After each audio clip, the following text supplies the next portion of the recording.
कि अगर बेटी बाप की है तो बेटी मायके में जिंदगी भर रह सकती है अगर उसको शादी नहीं करना है तो। जिस दिन अब उसका बाप और उसका भाई इस बात को लेकर अग्री कर गया, उस दिन से कोई दिक्कत नहीं रहेगा। अगर एक कट्ठा भाई का है तो एक कट्ठा बेटी का भी होगा।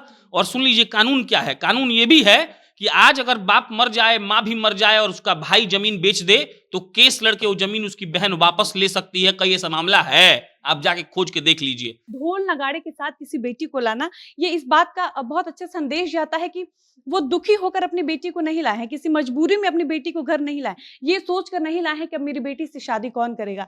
क्योंकि पवन सिंह, अगर पवन सिंह की बात की जाए तो उनके जो ससुर है राम बाबू सिंह, वो क्यों चाह रहे हैं, क्यों गिड़गिड़ा रहे हैं, मीडिया में घूम घूम कर हाथ जोड़ रहे हैं कि मेरी बेटी को पवन सिंह रख ले, ये जानते हुए भी कि पवन सिंह शराब पीते हैं। वो खुद कहते हैं कि पवन सिंह मेरे घर आके मेरे साथ बैठकर शराब पिए, तो उनको पता है ना कि मेरा दामाद शराबी है। उनको ये भी पता है कि मेरे दामाद की पहली पत्नी की आत्महत्या करके वो मर चुकी है। इतना कुछ जानते हुए भी अगर वो अपनी बेटी को उस इंसान के साथ रखने के लिए दर-दर भटक रहे हैं, बार-बार कोर्ट आ रहे हैं, इसका मतलब है कि वो इस चीज़ से बचना चाहते हैं। और धारा 496 कहता है कि हमको 7 साल तक का सजा होगा, हम झूठ बोलकर शादी करेंगे तब। लेकिन अगर हमारी पहले से मान लीजिए पत्नी है, हम फिर दूसरी लड़की को झूठ बोल के शादी कर लिए, हम झूठ तो फिर भी बोले, तब लगेगा धारा 494, 496। क्योंकि धारा 494 की वो पत्नी हमारी है, वो जिंदा है, उससे तलाक नहीं हुआ है, तब हम झूठ बोल के शादी कर लिए। तो वही बात है कि अपराध का नेचर क्या है। अब हम शादी कर लिए झूठ बोलकर शादी करने के बाद कह रहे हैं कि तुम दूसरे धर्म की हो, तुम अब हमारा धर्म स्वीकार करो, तो इसके लिए अलग धारा लगेगा, इसके लिए अलग धारा है। तो मतलब कि कानून इसके लिए बना है, पर्याप्त कानून है। रानी मुखर्जी की बहुत मतलब अच्छी कह सकते हैं कि लोगों ने बहुत ज़्यादा देखी थी, जिसमें ऐसा था कि उसके हस्बैंड इन लॉज सब लोग उसको प्रताड़ित करते थे, फिर भी वो लड़की जो है लगी हुई है कि नहीं रिश्ता चल जाए, जबकि उस लड़के का जो है अफेयर भी था, उसके सामने अफेयर करता था कि मुझे तुम्हारे साथ नहीं रहना है, फिर भी रानी मुखर्जी एफर्ट लेती थी। मेहंदी शायद उस मूवी का नाम था, और आखिर में वो बोलती है यही लाइन कि ऐसा होता है कि लड़की जो है डोली में आती है और अर्थी में जाती है, ससुराल से जाती है। तो देखिए, साक्षी गुप्ता के इस मामले में ना ये उन सारी औरतों पे या उन मर्दों पे बहुत ज़ोरदार तमाचा है जो ये कहते हैं कि औरतें एक-दूसरे का भलाई नहीं कर सकती हैं। हम साक्षी गुप्ता का इंटरव्यू सुन रहे थे, उसमें वो बताती हैं कि सबसे पहले मेरी दादी और मेरे पापा मुझसे मिलने आए, वो लोग देखे कि मुझे रूम में बंद कर दिया गया है, मुझे खाना नहीं दिया जाता है, मुझे टॉर्चर किया जा रहा था। तो मेरी दादी ने ही मेरे पापा से पहली बार कहा कि हम लोग यहाँ से इसको लेकर चलते हैं, तब मेरे पापा के दिमाग में ये थॉट आया। मतलब इसकी जो पहल है ना, अगर देखा जाए तो एक औरत से ही हुई। एक लड़की नौकर बनकर घर में आती है, जिस घर में आती है वहां पर 500 करोड़ का प्रॉपर्टी रहता है उस घर की मालकिन के पास, और उसका जो लड़का होता है मालकिन का, वो लड़का मंदबुद्धि होता है। वह नौकरानी बनकर आती है लड़की, और पूरा प्री प्लान्ड होता है पहले से कि वहां पे नौकरानी बनकर ये जाएगी, उस लड़का को फंसाएगी और मालकिन से कहेगी कि हम शादी कर लेंगे तुम्हारे लड़के से। मालकिन को होता है कैंसर, मालकिन मरने वाली होती है 1 से 2 महीना में, उनका इलाज चल रहा होता है। कुछ दिन पहले का खबर है, वो लड़की मालकिन से कहती है कि हम विवाह कर लेंगे आपके लड़के से। हॉस्पिटल में वो भर्ती होती है तो शादी करवा देती हैं अपने मंदबुद्धि लड़के के साथ उस लड़की का। उनका कई सारा कॉलेज चल रहा होता है, कई सारी कॉलेज की वो चेयरमैन वगैरह रहती हैं, 500 करोड़ से ज्यादा का प्रॉपर्टी रहता है उनके पास। उनकी लड़की रहती है डॉक्टर। लड़की को पता चलता है शादी के बारे में, तब तक जो मालकिन होती है वो दुनिया छोड़कर चली जाती है। अब लड़की पुलिस को जाकर कहती है कि ये गिरोह जानबूझकर हमारे घर में एक लड़की को नौकरानी बनाकर भेजता है जो केवल 500 करोड़ का प्रॉपर्टी हड़पना चाहता है, इसीलिए हमारे भाई से शादी हुई है। कि भारत में 80% लोग का रिएक्शन होता है किसी भी चीज पर, वो इसीलिए होता है क्योंकि समाज उस पर क्या कहेगा, समाज का रिएक्शन क्या होगा। फॉर एग्जांपल, हम अगर पढ़ने जाते हैं तो अगर हम पढ़ने गए हैं हीरो बनने का पढ़ाई, अगर हम थिएटर करने गए हैं तो मेरे बाबूजी मेरे गांव में बोलेंगे कि नहीं नहीं वो आईआईटी करने गया है। वो इसलिए बोलेंगे कहें कि उनका समाज का रिएक्शन बुरा हो जाएगा, बोलेंगे अरे नाचे खातिर भेज दे बड़े। आप एक अपार्टमेंट में मान लो, एक घर का एग्जाम्पल ले लो, किसी गांव का एग्जाम्पल ले लो, अगर एक लड़का पहला चला गया कि चलो हमने इंजीनियर बनाने के लिए भेज दिया, तो बाकी लोग उससे इंस्पायर होकर जाते हैं। तो चाहे वो कोई भी चीज इनिशिएट अगर इन्होंने कर दिया है तो उसका बिल्कुल ऐसा होगा कि बाकी लोग भी एक्सेप्ट करेंगे कि चाहे दम घुट के मेरी बेटी को वहां नहीं रहना है, वो आए तो जैसे गई थी बाइज्जत गई थी वैसे ही बाइज्जत आए। क्योंकि ज्योति सिंह का तो फिर भी जग जाहिर नहीं है, हमको लगता है लोग अनुमान लगा रहे हैं कि बात करती होगी इसीलिए तो पवन सिंह छोड़े, लेकिन पवन सिंह का तो जग जाहिर रहा है भाई। सब लोग देखा है कि एक पत्नी आई। अरे भाई, जब से ये तलाक प्रकरण शुरू हुआ है तब से ये सवाल तो उठाया जा रहा है ना कि एक पत्नी खराब हो सकती है लेकिन दो दो तीन तीन इसलिए भी क्योंकि कहीं न कहीं ऐसा चर्चा चलता है कहीं न कहीं कि अक्षरा सिंह से भी उनकी शादी हुई थी। हालाँकि ये बात गलत है क्योंकि कभी मीडिया में इस तरीके की बातें नहीं आई, लेकिन पवन सिंह किसी के साथ टिक तो नहीं पाए ना, ये तो सच्चाई है। तो अगर किसी पे उँगली भी उठाना है, किसी पे लांछन भी लगाना है, तो यहाँ सीधा पवन सिंह पे उठना चाहिए। लेकिन यही है कि पावर स्टार हैं भाई, पावर है तो कोई कैसे सवाल उठा देगा। और ज्योति सिंह के पास थोड़ी कोई पावर है, वो तो एक हमको लगता है मिडिल क्लास फैमिली की एक लड़की हैं, जो सिर्फ़ अपने बाप के भरोसे हैं। वो आदमी ये साबित किया है कि मेरे लिए बेटा और बेटी में फर्क नहीं है। बहुत बड़ी बात है ये। आज भी अगर आप कहीं बात करने बैठिएगा, बहुत अच्छे फैमिली में इस बात की बात होती है कि बेटा को पढ़ाने में अगर 1 करोड़ खर्च हो रहा है तो बेटी में 30 लाख होता है। अगर बेटा में 30 हो रहा है तो बेटी में 1 लाख होता है। क्यों? क्योंकि एक प्री माइंडसेट है कि बेटी पराई धन है और उसके बाद उसकी शादी में उसके बाप को पैसा खर्चा करना होगा। यहां हम बाप को गलत नहीं बोलेंगे, ये समाज को गलत बोलेंगे जो इतना हिपोक्रेटिक माहौल बना के रखा है कि आप अगर बेटी का ब्याह कर रहे हैं तो चिकन के साथ, मटन के साथ एक कबाब भी होना चाहिए। केस आया था उत्तराखंड का मेरे ख्याल से। वो तो उन रीजन्स में है भी नहीं जहाँ पे लोग यूजुअली सेलिब्रेट करते हैं। पर एक बेटी को जब पीरियड्स आया तो उनके पापा संगीतकार हैं। उन्होंने अच्छी खासी पार्टी रखी और अपने स्टूडेंट्स को बुलाया, सबको बताया कि मेरी बेटी को पीरियड्स आया है और हम इस चीज़ को सेलिब्रेट कर रहे हैं, केक पे बाकायदा लिखवाया। तो उनके जो स्टूडेंट्स थे वो भी बहुत इम्प्रेस हुए कि उन्होंने बोला कि हमें इन चीज़ों के बारे में पहले नहीं पता था। हम जब बड़े हो रहे थे तो हमें लगता था कि ये कोई ऐसी चीज़ है जो कि बहुत बड़ा टैबू है। लेकिन फिर मुझे रियलाइज़ हुआ, कई लोगों के बारे में मैंने पढ़ा, देखा कि कैसे साउथ में सेलिब्रेट होता है ये सारी चीज़ें। तो कहीं न कहीं वो इंस्पायर होके ही उन्होंने किया, क्योंकि उनके यहाँ तो ये कल्चर नहीं था, तो उन्होंने सीखा। तो कोई चीज़ अगर जिससे कोई टैबू खत्म हो रहा है, जिससे कुछ ऐसी रूढ़िवाद सोच खत्म हो रही है, उसको अपनाने में कोई दिक्कत नहीं है। पहले लड़कियों को कहा जाता था कि अब तुम्हारा यहाँ पर कुछ है नहीं, तुम यहाँ पर हो तो अब भाई का है, भाई भौजाई के भरोसे हो। तो एक बात सवाल उठ जाता था कि नहीं, वहां से छोड़कर अपने ससुराल में क्यों आ रही हो तुम, मतलब वहां से छोड़कर यहाँ पर क्यों आकर रह रही हो। अब तो कानूनन भी आधा आधा हिस्सा है।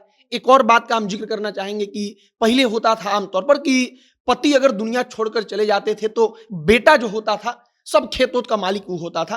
कानूनन खेत बाप बेटे के नाम पर ट्रांसफर होता था। अब कानून क्या करता है कि अगर पत्नी जिंदा है, मतलब माँ जिंदा है, तो बेटे का भी नाम चढ़ेगा लेकिन माँ के साथ चढ़ेगा, मतलब कि माँ बराबर की हिस्सेदार है उसमें। एक लड़की थी जो बहुत प्रताड़ित की गई थी, घर ससुराल वाले बहुत प्रताड़ित करते थे, वो घर पे बात नहीं कर पाती थी, पति व्हाट्सएप वगैरह हैक कर रखा था, सब कुछ उसके फ़ोन में कंट्रोल में था, तो वो बता नहीं पाती थी, तो लूडो से बात करती थी, तो बताई कि हमको टॉर्चर किया जा रहा है। और वो लड़की इसलिए नहीं बता पाई क्योंकि उसको लगता था कि हम घर वालों को बताएँगे तो घर वाले परेशान हो जाएँगे, पापा बीमार हो जाएँगे, मम्मी परेशान हो जाएगी। उसका नतीजा ये हुआ कि उठा, उसका लाश ही उठा भाई, हॉस्पिटल से उठा, घर से नहीं उठा। तो यही बात है कि समाज क्या कहेगा, ये अगर हम सोचने लगेंगे तो कुछ नहीं हो पाएगा। साक्षी गुप्ता के यही पिता अगर छोड़ देते ससुराल में, और अगर साक्षी गुप्ता को कुछ हो जाता, साक्षी गुप्ता एक बार को हम मान भी लेते हैं कि मर जाती, अगर तबीयत खराब हो जाती, कुछ हो जाता, तो यही समाज साक्षी गुप्ता के बाप को बोलता कि कैसा बाप था, बाप रे बाप, एक बेटी नहीं रख पाया। एक लड़की की डोली उसके मायके से उठती है, लेकिन ससुराल से एक लड़की की सिर्फ और सिर्फ अर्थी उठती है। ये कहावत अब पुरानी हो चुकी है, क्योंकि ऐसा मामला सामने आया है जहां पर एक लड़की की शादी होती है और उसके बाद उसे मालूम चलता है कि उसका जो पति है वो पहले से 2 शादी कर चुका है। उसके पिता को जब ये मालूम बात चलती है कि उसकी बेटी के साथ गलत किया जा रहा है, तो वो पिता जाता है, अपनी बेटी को उसके ससुराल से विदा करके उसके मायके लाता है, वो भी ढोल नगारे के साथ। तो अब ये कहना गलत है कि लड़की अपने ससुराल से सिर्फ अर्थी उसकी उठेगी, बल्कि अब लड़की की विदाई भी हो रही है, वो भी दूल्हे के बिना। ऐसा इसलिए हुआ है क्योंकि उस लड़की के साथ गलत हुआ है, और अब उस मामले की चर्चा इसलिए हो रही है क्योंकि पहला ऐसा मामला सामने आया है जहां अपनी बेटी को अपने घर शादी के बाद वापस लाया गया है, वो भी उसकी शादी तोड़कर, और वो भी ढोल नगारे के साथ। तो अब ये जो मामला है जो प्रेम गुप्ता ने किया है, साक्षी के पिता ने किया है, इनका ये कदम समाज में क्या असर डालेगा? क्या समाज इस बात को समझेगा कि अब लड़की को कॉम्प्रोमाइज नहीं करवाना है, बल्कि उन्हें बताना है कि आपको समाज में लड़ना कैसे है, अपने हक की लड़ाई कैसे लड़नी है? इसी मुद्दे पर हम चर्चा करेंगे, मगर उसके पहले नमस्कार, स्वागत है आपका हमारे स्पेशल सेगमेंट जिसका नाम है बोलना मना है, और मैं आपके साथ वंदना पांडे। सबसे पहला सवाल प्रशांत आपसे रहेगा कि तलाक की बात हो या फिर जब लड़की शादी कर कर जाती है, उसके बाद वहां पर जो भी उसको परेशानी होती है, उसकी चर्चा जब भी उसके मायके में होती है, तो उसके घर वाले ज्यादातर बोलते हैं कि आप कॉम्प्रोमाइज कीजिए, देखिए जब तक चल जाए चला लीजिए। लेकिन यहाँ पर प्रेम गुप्ता ने ऐसा नहीं किया, वो जाते हैं ढोल नगारे के साथ बेटी को वापस मायके लेकर आते हैं। कितना मुश्किल हुआ होगा उनके लिए ये सब? पर्टिकुलरली अगर इस केस का बात किया जाए तो इस केस में तो हमको लगता है कि वेल एंड गुड डिसीजन था, इसमें कोई मतलब की बात नहीं है और ये बहुत बड़ा बात है। फॉर एग्जांपल अभी तो बहुत सारी लड़कियों ने अपने पिता के अर्थी को आग दिया है अभी हाल के दिनों में, 5-6 महीना का अगर आप रिकॉर्ड देखेंगे तो। लेकिन ये वैसा ही है एक तरीके से कि मतलब ये बात मान के चला जाता था कि अगर उनका किसी बाप का बेटा नहीं है तो उसके चाचा का बेटा उनके पिता को अर्थी को आग देता था। लेकिन अब लड़की जो हल्का फुल्का भी काबिल हो गई है, पढ़ ली है, समाज में घूम ली है, वो कह रही है कि हम देंगे और थोड़ा बहुत रोक टोक के बाद लोग मान जा रहा है। तो इसी को बदलाव कहते हैं, जो बदलाव होता है।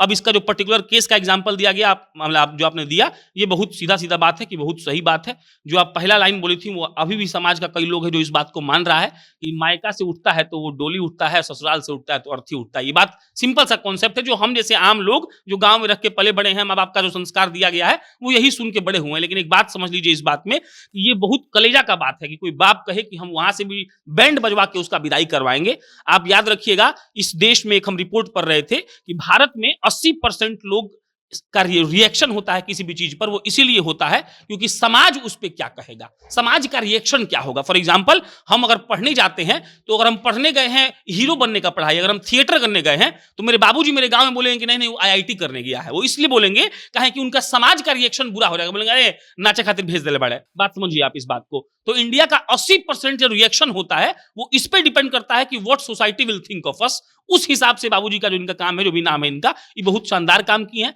तमाम अलग अलग तरह का केस होता है, लेकिन इस केस में जब लड़का का शादी हो चुका था, लड़की भाई तीसरी शादी करके गई, उसको प्रताड़ित किया गया, तो बाप अगर ढोल बजाकर वहां से लेके आया तो इसमें एक बात समझिएगा। पहला बात, वो आदमी ये साबित किया है कि मेरे लिए बेटा और बेटी में फर्क नहीं है। बहुत बड़ी बात है ये।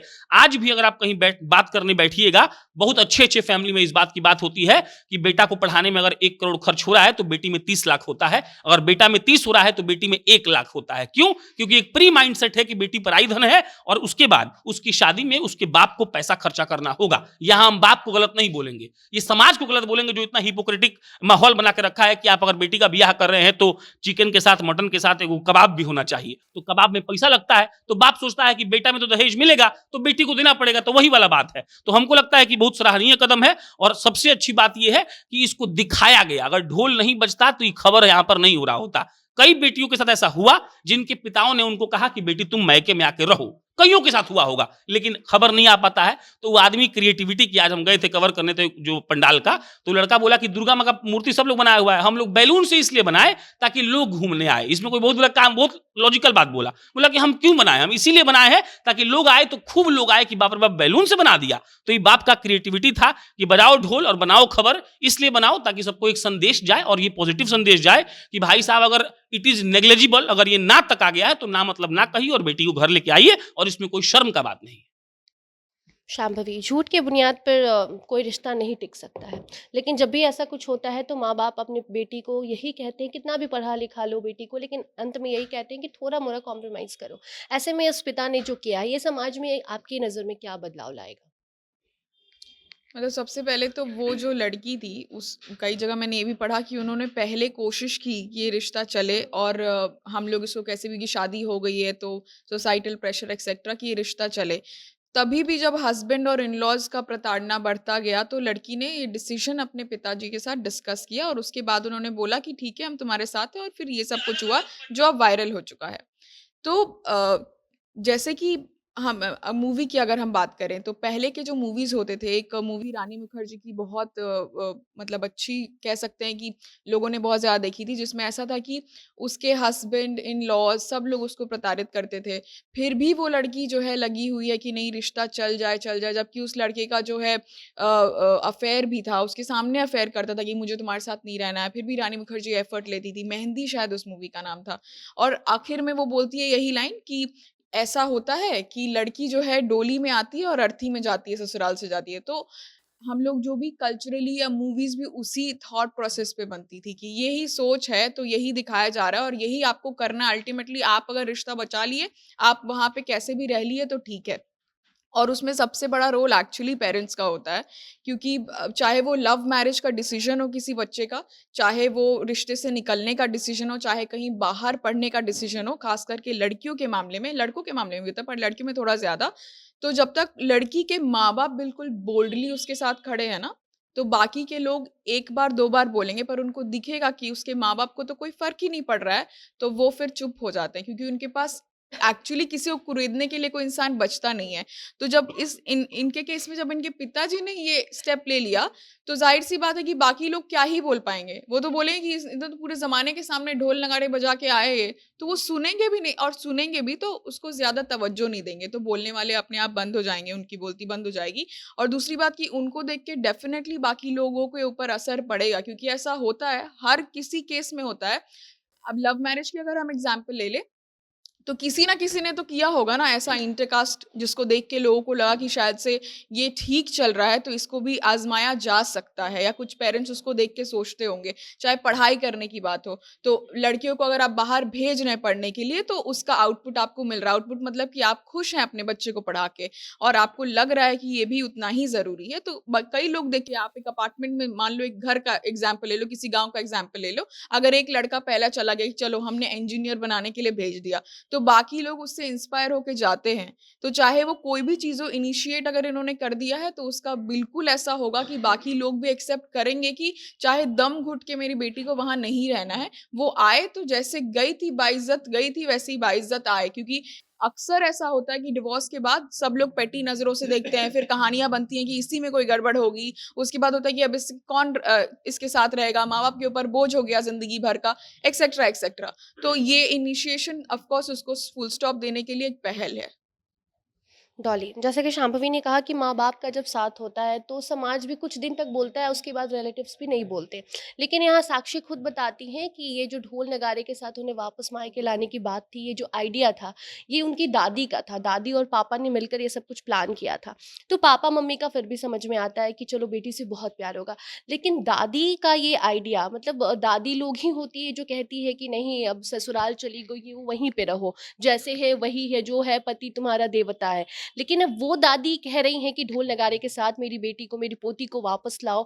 ये मतलब समाज में इससे क्या असर पड़ेगा? क्या लोग समझेंगे इन लोगों की भावना, या फिर ये कहेंगे कि नहीं, मतलब ये कुछ गलत है, या फिर दादी से ज़बरदस्ती बुलवाया गया? देखिए, औरतों को ना बदनाम किया जाता है कि एक औरत कभी किसी दूसरी औरत का अच्छा नहीं सोच पाती है। लेकिन साक्षी गुप्ता के इस मामले में ना ये उन सारी औरतों पे या उन मर्दों पे बहुत ज़ोरदार तमाचा है जो ये कहते हैं कि औरतें एक दूसरे का भलाई नहीं कर सकती हैं। हम साक्षी गुप्ता का इंटरव्यू सुन रहे थे, उसमें वो बताती हैं कि सबसे पहले मेरी दादी और मेरे पापा मुझसे मिलने आए। वो लोग देखे कि मुझे रूम में बंद कर दिया गया है, मुझे खाना नहीं दिया जाता है, मुझे टॉर्चर किया जा रहा था। तो मेरी दादी ने ही मेरे पापा से पहली बार कहा कि हम लोग यहाँ से इसको लेकर चलते हैं। तब मेरे पापा के दिमाग में ये थॉट आया। मतलब इसकी जो पहल है ना, अगर देखा जाए तो एक औरत से ही हुई।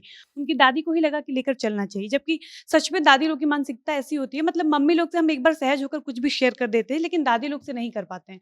तो दादी लोग की मेंटालिटी ये होती है कि अच्छा, कुछ कष्ट भी है तो रह लो, सह लो, देख लो। हम थप्पड़ मूवी का एग्जाम्पल भी ले सकते हैं। उसमें भी तापसी पन्नू की माँ बार-बार उनको यही दबाव डाल रही थी कि थोड़ा मैनेज कर लो। हम लोग को यही सिखाया जाता है कि थोड़ा देख लो। आप अपने घर में भी देख सकती हैं, मम्मी लोग हमेशा अगर दीदी लोग कुछ बताती हैं अपने ससुराल का कुछ भी बात मायके में, तो मम्मी लोग का यही होता है कि हम लोग भी झेले हैं, हर घर में होता है, थोड़ा-सा मैनेज कर लो, इतना कोई बड़ा इश्यू नहीं है। लेकिन साक्षी के मामले में ऐसा बिल्कुल एकदम उल्टा हुआ। साक्षी के घरवालों को जब पता चला कि वो परेशान है, तो वो लोग बहुत अच्छा, बहुत, हमको लगता है कि बहुत सराहनीय कार्य है, क्योंकि सच में सबने ये बात कही कि हम लोग बचपन से सुनते आ रहे हैं, लड़कियाँ जन्म लेती हैं, उनके दिमाग में भर दिया जाता है कि शादी होगी, दूसरे घर में जाना है। दूसरे घर में जाना भी है तो हमारे यहाँ से अगर डोली उठ गई तो उठ गई, अर्थी वहीं से उठनी चाहिए। लेकिन इनके पिताजी ने, लेकिन प्रेम गुप्ता ने इस पूरे लाइन को गलत साबित किया। ज़रूरी नहीं है, और अगर वो चाहते, क्योंकि समाज को लगता है कि बेटियाँ बोझ होती हैं, अगर उनको लगता है कि सच में बेटियाँ बोझ होती हैं, तो वो इतना बड़ा कदम कभी नहीं उठाते। और दूसरी चीज़, प्रशांत ने एक बात कही कि ऐसे मामले हमेशा होते हैं, हर रोज़ होते हैं। हो सकता है कि हम जहाँ रहते हैं बगल में ही कुछ ऐसा हुआ हो कि लड़की घर में आके रह रही हो और माँ-बाप की मर्ज़ी से रह रही हो ससुराल से आके, लेकिन उस बात की ज़िक्र नहीं होती है।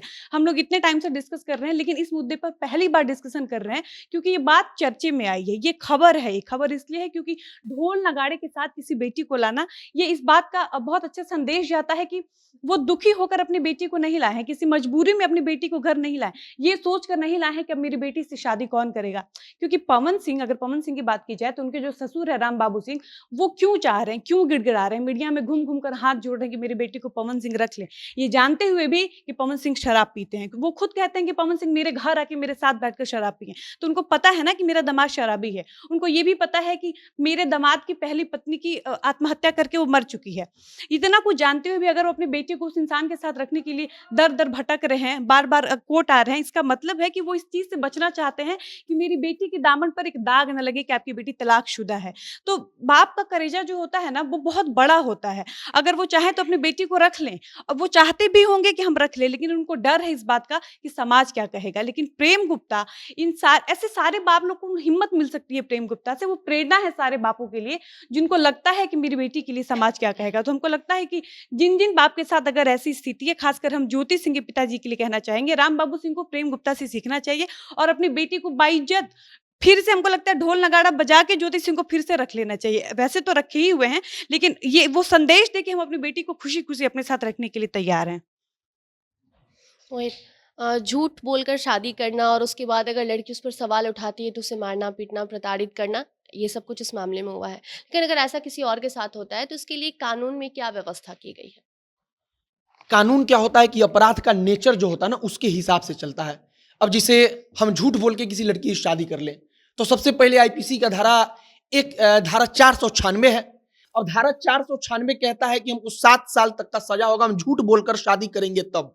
लेकिन अगर हमारी पहले से मान लीजिए पत्नी है, हम फिर दूसरी लड़की को झूठ बोल के शादी कर लिए, हम झूठ तो फिर भी बोले, तब लगेगा धारा 494 496, क्योंकि धारा 494 की वो पत्नी हमारी है, वो जिंदा है, उससे तलाक नहीं हुआ है, तब हम झूठ बोल के शादी कर लिए। तो वही बात है कि अपराध का नेचर क्या है। अब हम शादी कर लिए झूठ बोलकर शादी करने के बाद कह रहे हैं कि तुम दूसरे धर्म की हो, तुम अब हमारा धर्म स्वीकार करो, तो इसके लिए अलग धारा लगेगा, इसके लिए अलग धारा है।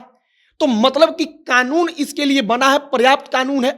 अब अपराध का नेचर क्या है, कितना गंभीर आरोप है, उस हिसाब से तय होगा कि धारा 496 भी लगेगा, 94 भी लगेगा, कि और धारा लगेगा। अब आजकल तो हल्ला हम लोग सुनते हैं कि लव जिहाद को लेकर नया कानून बनाइए कि अगर कोई लड़का दूसरे धर्म का शादी कर ले, दूसरे धर्म की लड़की से झूठ बोलकर, तो उसके लिए एक अलग कानून बनाया जाए।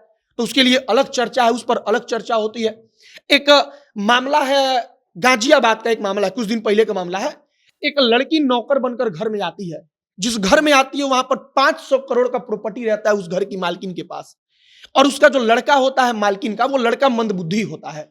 वह नौकरानी बनकर आती है लड़की, और पूरा प्री प्लान होता है पहले से कि वहां पे नौकरानी बनकर ये जाएगी, उस लड़का को फंसाएगी और मालकिन से कहेगी कि हम शादी कर लेंगे तुम्हारे लड़के से।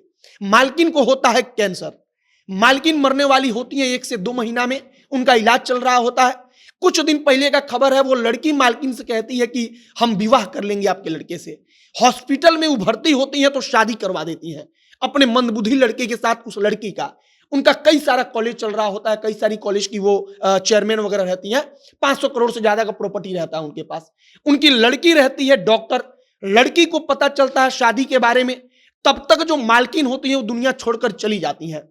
अब लड़की पुलिस को जाकर कहती है कि ये गिरोह जानबूझकर हमारे घर में एक लड़की को नौकरानी बनाकर भेजता है, जो केवल 500 करोड़ का प्रॉपर्टी हड़पना चाहता है, इसीलिए हमारे भाई से शादी हुई है।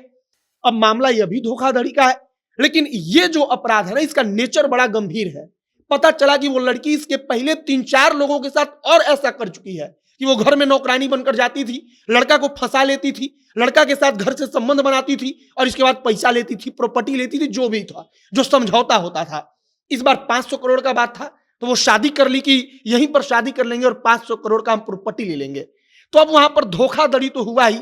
हरियाणा पुलिस, यूपी पुलिस, 2-2 राज्य की पुलिस मिलकर ढूंढ रही थी उस लड़की को, वो लड़की फरार हो गई।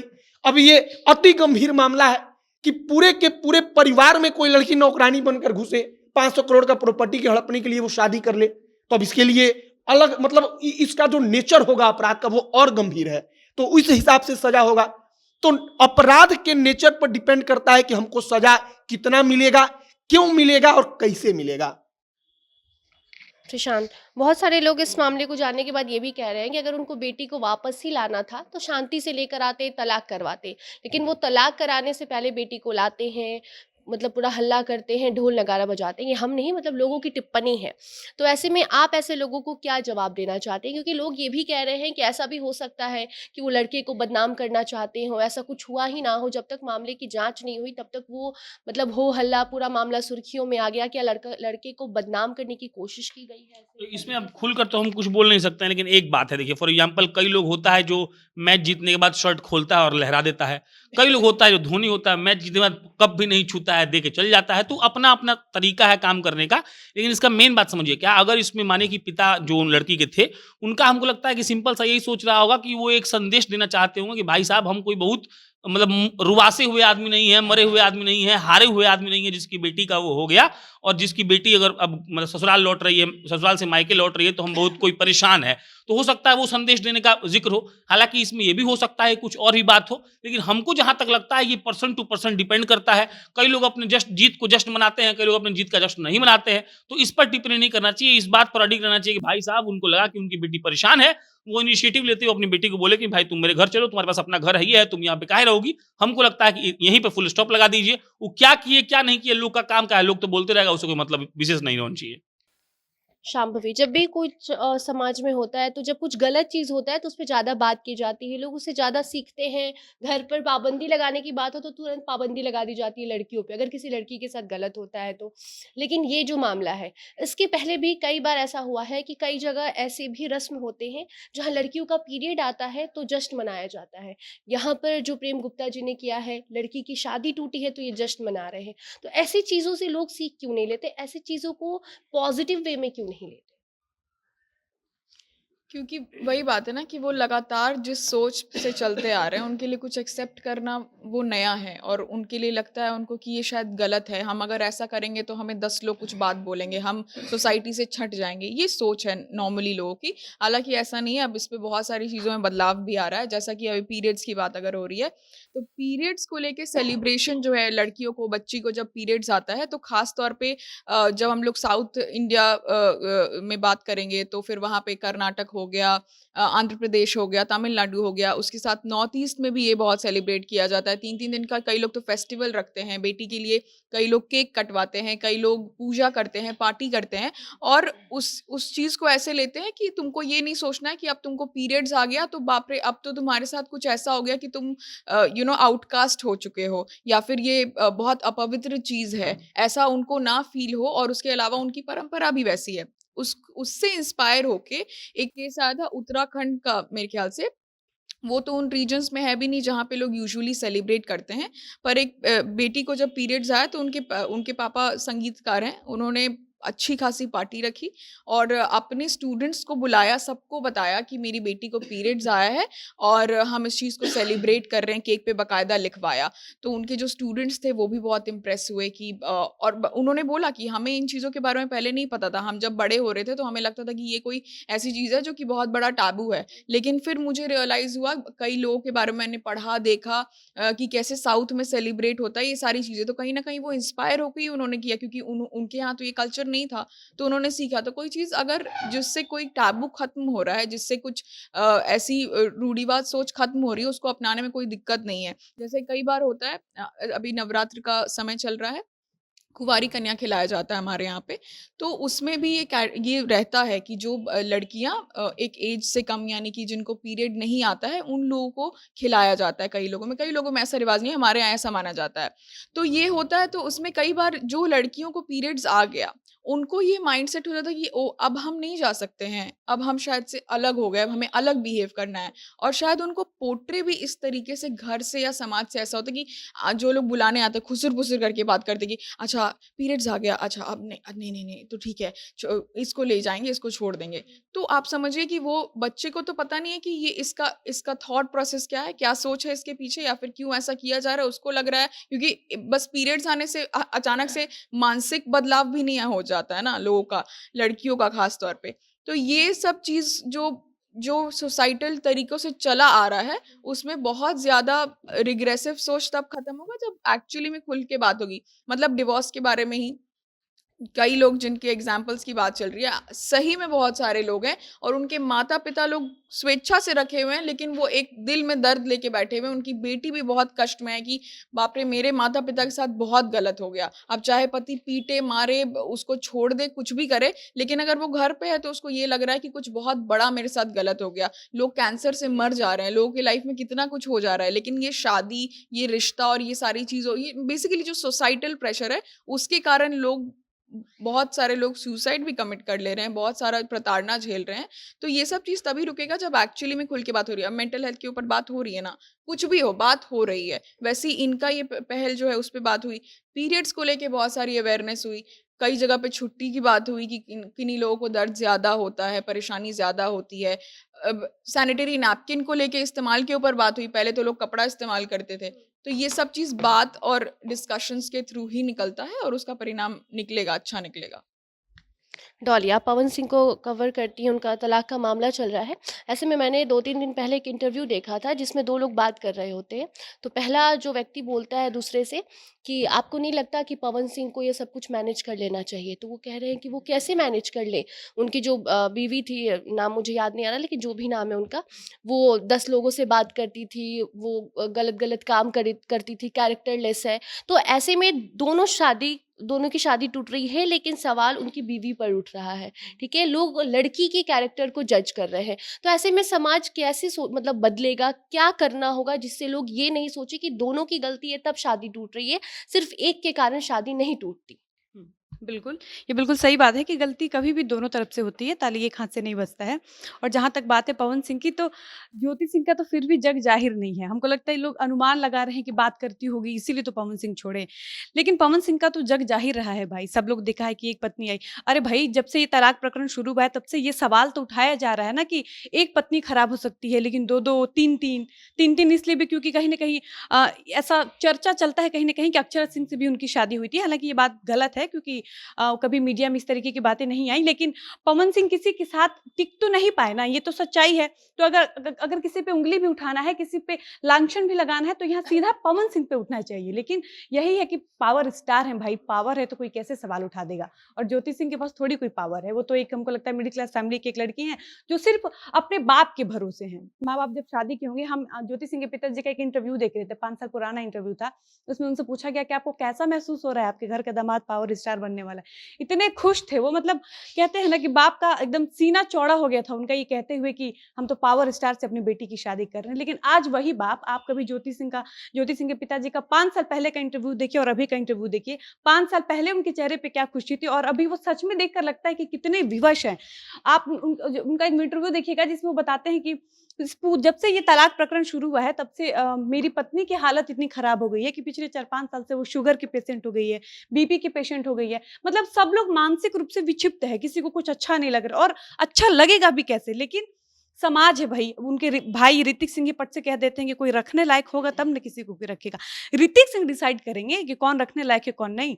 पवन सिंह को कुछ भी बोलने से पहले, या पवन सिंह के लोगों को बोलने से पहले, ये सोचना चाहिए कि वो किसी बाप की बेटी है, वो किसी भाई की बहन है। पवन सिंह, ज्योति सिंह के जितने भी फुफेरे मौसेरे चचेरे भाई हैं, वो सब आज मीडिया में आकर मतलब अपनी बहन की मुंह देख के वो लोग झुक रहे हैं और ये कह रहे हैं कि पवन सिंह बस रख ले। उनसे पूछा गया कि 1 करोड़ रुपए अगर पवन सिंह देने के लिए तैयार हैं, तो आप लोग क्यों नहीं मतलब सब कुछ ठीक कर लेते हैं, क्यों नहीं मान जाते हैं? तो उनके भाई कहते हैं कि पवन सिंह 1 करोड़ हमसे रख लेना। और ज्योति सिंह के पिताजी भी कह रहे कि हम अभी भी जमीन बेच देंगे, कहीं से भी पैसा जुगाड़ करके पवन सिंह को हम 1 करोड़ देंगे, वो मेरी बेटी को रख ले। तो ये क्या है? ये कोई बात ये बहुत शौक से बोलेगा, वो मजबूर है, वो इस बात से डर रहे हैं कि अगर मेरी बेटी को पवन सिंह छोड़ देंगे तो मेरी बेटी से फिर शादी कौन करेगा? पवन सिंह तो स्टार है, उनसे तो अभी भी कोई कर लेगा, लेकिन मेरी बेटी से कौन करेगा? तो ये डर इसीलिए है क्योंकि समाज ही थूकने लगता है। सबसे ज्यादा डर लोगों को लगता है कि समाज थूकने लगेगा। लेकिन साक्षी गुप्ता वाले केस में उनके पिता की ये चीज बहुत अच्छी लगी कि वो अपनी बेटी को इतना स्पेस दिए कि आप हमसे खुलकर कुछ भी कह सकती हैं। हमको बिहार का ही घटना याद आता है, पटना का ही है शायद, पटना से कुछ दूर का है। हमको लगता है इस पूरे मामले को कवर करने के लिए बिहार का, हमको लगता है लगभग सारा मीडिया कर्मी पहुंचा था। एक लड़की थी जो बहुत प्रताड़ित की गई थी, घर ससुराल वाले बहुत प्रताड़ित करते थे, वो घर पे बात नहीं कर पाती थी, पति व्हाट्सएप वगैरह हैक कर रखा था, सब कुछ उसके फोन में कंट्रोल में था, तो वो बता नहीं पाती थी, तो लूडो से बात करती थी, तो बताई कि हमको टॉर्चर किया जा रहा है। और वो लड़की इसलिए नहीं बता पाई क्योंकि उसको लगता था कि हम घर वालों को बताएंगे तो घर वाले परेशान हो जाएंगे, पापा बीमार हो जाएंगे, मम्मी परेशान हो जाएगी। उसका नतीजा ये हुआ कि उठा, उसका लाश ही उठा, भाई हॉस्पिटल से उठा, घर से नहीं उठा। तो यही बात है कि समाज क्या कहेगा, ये अगर हम सोचने लगेंगे तो कुछ नहीं हो पाएगा। साक्षी गुप्ता के यही पिता अगर छोड़ देते ससुराल में, और अगर साक्षी गुप्ता को कुछ हो जाता, साक्षी गुप्ता एक बार को हम मान भी लेते हैं कि मर जाती, अगर तबीयत खराब हो जाती, कुछ हो जाता, तो यही समाज साक्षी गुप्ता के बाप को बोलता कि कैसा बाप था, बाप रे बाप, एक बेटी नहीं रख पाया, अपनी जन्मी हुई बेटी को ससुराल में मरने के लिए छोड़ दिया। तो ये समाज है, आप अच्छा करिएगा आपको तब भी बोलेगा, आप कुछ बुरा करिएगा तो बोलेगा ही, तो क्यों ना हम अच्छा करें। अब ये सोच तो हमको लगता है कि यही सोच को बदलने के लिए तो कानून कहता है कि अब लड़की का भी बाप के खेत में आधा हिस्सा है भाई, जितना प्रॉपर्टी बाप का है, दादा का, उसमें से आधा हिस्सा है, कानून कहता है। इसीलिए पहले लड़कियों को कहा जाता था कि अब तुम्हारा यहाँ पर कुछ है नहीं, तुम यहाँ पर हो तो अब भाई का है, भाई भौजाई के भरोसे हो। तो एक बात सवाल उठ जाता था कि नहीं, वहां से छोड़कर अपने ससुराल में क्यों आ रही हो तुम, मतलब वहां से छोड़कर यहाँ पर क्यों आकर रह रही हो। अब तो कानूनन भी आधा आधा हिस्सा है। एक और बात का हम जिक्र करना चाहेंगे कि पहले होता था आमतौर पर कि पति अगर दुनिया छोड़कर चले जाते थे तो बेटा जो होता था सब खेतों का मालिक वो होता था। कानूनन खेत बेटे के नाम पर ट्रांसफर होता था। अब कानून क्या करता है कि अगर पत्नी जिंदा है, मतलब माँ जिंदा है, तो बेटे का भी नाम चढ़ेगा, लेकिन माँ के साथ चढ़ेगा, मतलब कि माँ बराबर की हिस्सेदार है उसमें। तो अब ये धीरे धीरे चेंज हो रहा है। मतलब मान लीजिए अगर हम बेटा हैं, हम या कोई भी ABCD, अब अगर बेटवा खेत बेचना ही चाहता है तो अपना माँ से पूछेगा ना, कहेगा ना कि मम्मी हम 5 कट्ठा खेत बेच रहे हैं, ये काम है। पहले ऐसा नहीं होता था, माँ जानते ही नहीं थी कि क्या कर रहा हूं। लेकिन अब कानून इसीलिए शायद हमको लग रहा है कि जरूरी भी था और हुआ भी कि भले ही पति ना रहे लेकिन पत्नी का अधिकार उस खेत पर रहेगा, तो पत्नी का भी नाम चढ़ता है। उस खेत के बारे में क्या करना है उसका फैसला पत्नी जब तक नहीं लेगी जो जिंदा है, मतलब माँ जब तक नहीं करेगी तब तक बेटा अकेले नहीं कर सकता है। तो समय के साथ कानून भी बदलाव कर रहा है, समय के साथ धीरे धीरे समाज में भी सब कुछ ठीक होगा। और ये सब धारणा बहुत पहले से चला आ रहा है, इसीलिए अब तक चला आ रहा है। अब कोई लड़की अगर शादी हो गया, वो फिर से वापस अपने घर में आकर रहने लगती है, तो कई तरह की बात चलने कहता है सब कि कैसे यारी दोस्ती था, अब वो छोड़कर रही नहीं रही है, उसको वो बुला ले रहा है, चली आ रही है, इसीलिए आकर यहाँ पर रह रही है। सबसे बड़ा बात यही होता है। तो दोनों तरफ से होता है, एक जगह बात नहीं होता, उस लड़की के घर पे भी होता है और लड़का के घर पे भी होता है। लड़का की माँ बैठ कर कहीं बतियाएंगे कि यारे वो ऐसा है कि वो जो किया है उसका सेटिंग फेटिंग, इसीलिए वो चली जाती है। तो वही है कि समय के साथ बदल रहा है, कानून भी बदलाव कर रहा है, बदलेगा सब।